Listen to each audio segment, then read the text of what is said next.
Assalamualaikum warahmatullahi wabarakatuh. Selamat pagi anak-anak. Semoga pada hari ini anak-anak tetap diberi kesehatan lahir dan batin. Anak-anak, kita jangan sampai lupa harus menggunakan protokol, yaitu menggunakan masker, mencuci tangan, dan menjaga jarak, serta menghindari dari kerumunan. Anak-anak, pada hari ini Ibu akan memberikan ulangan harian 1, yaitu Bahasa Indonesia kelas 9, semester 2. Anak-anak tentu sudah mempelajari bab demi bab, maka hari ini kita akan menginterpretasi apa-apa yang telah kalian pelajari pada semester 1 tahun kemarin. Anak-anak, kamu bisa perhatikan yaitu pada contoh teks berikut, teks 1, yaitu menjamurnya televisi swasta, barang kita semakin mudah menikmati hiburan. Disinilah kita mesti berhati-hati dalam memilih program yang pas untuk dinikmati. Hendaknya orang tua juga memperhatikan anak-anaknya dalam memilih acara televisi dengan menjelaskan mana yang baik dan mana yang buruk untuk ditonton. Ini soal teks nomor 1. Pertanyaannya, tanggapan yang sesuai dengan isi paragraf tersebut adalah: A. Televisi swasta semakin menjamur dan mudah dinikmati. B.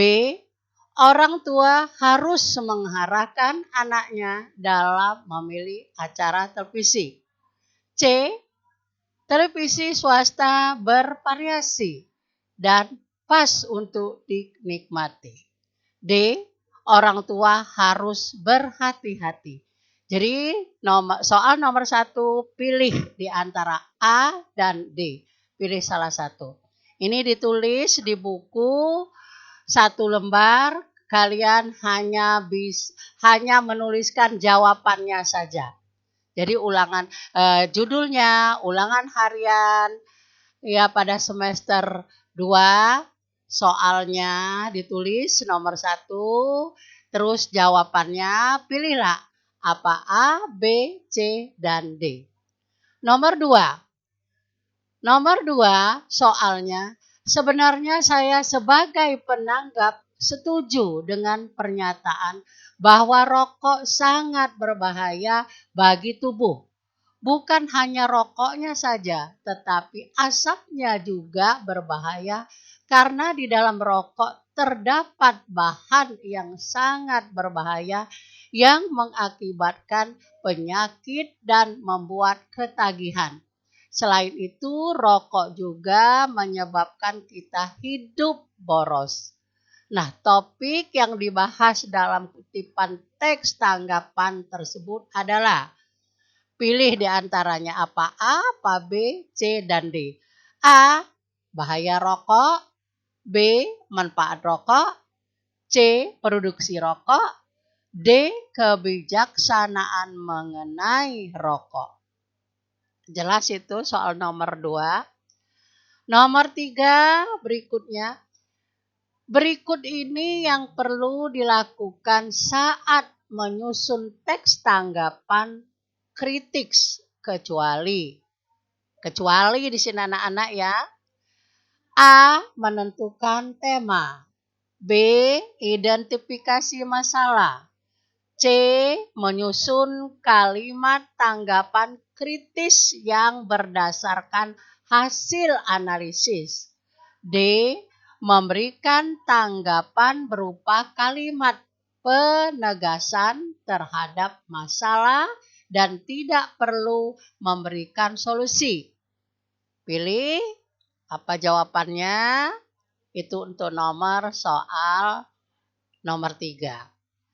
Soal nomor 4, teks yang berisi isu atau masalah yang diperdebatkan oleh beberapa orang disebut A. Teks cerita moral. B. Teks prosedur. C. Teks biografi. D. Teks diskusi. Silakan jawab. Ibu lanjutkan soal nomor 5. Berikut ini cara menyelesaikan perbedaan pendapat di dalam diskusi. Yang terbaik adalah di dalam kalimat. Kalian pilih A, B, C, dan D. A. Mengambil suara terbanyak dari peserta yang hadir. B.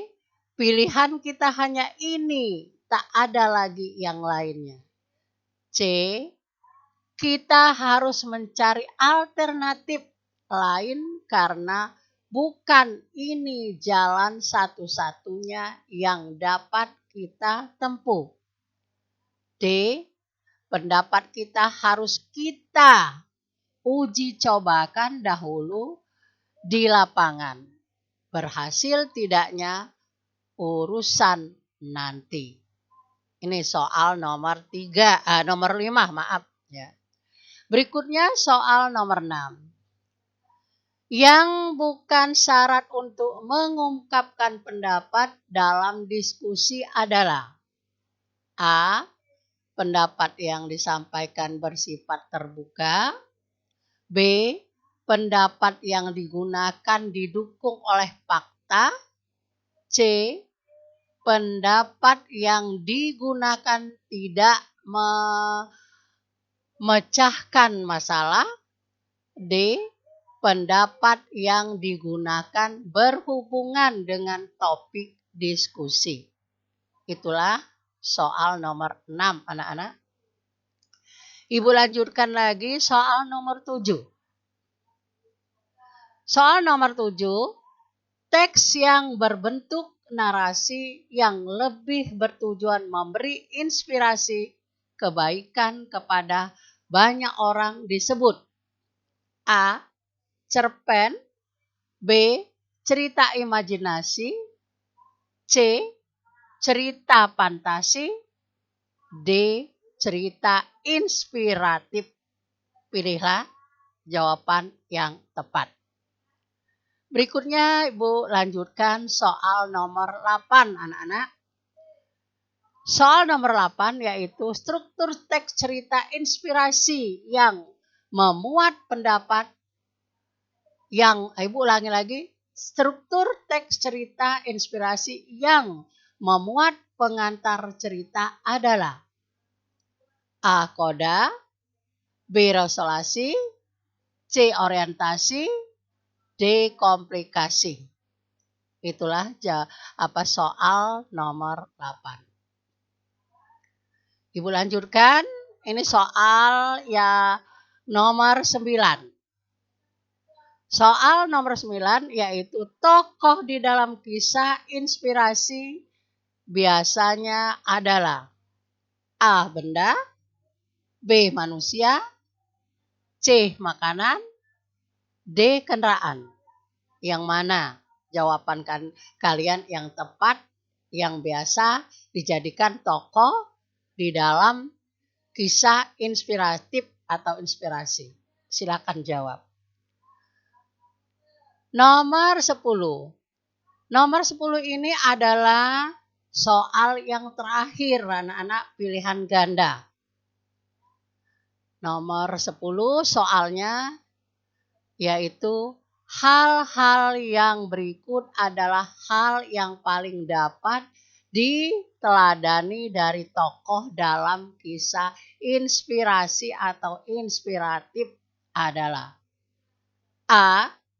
Kisah perjuangan tokoh untuk mencapai kesuksesan.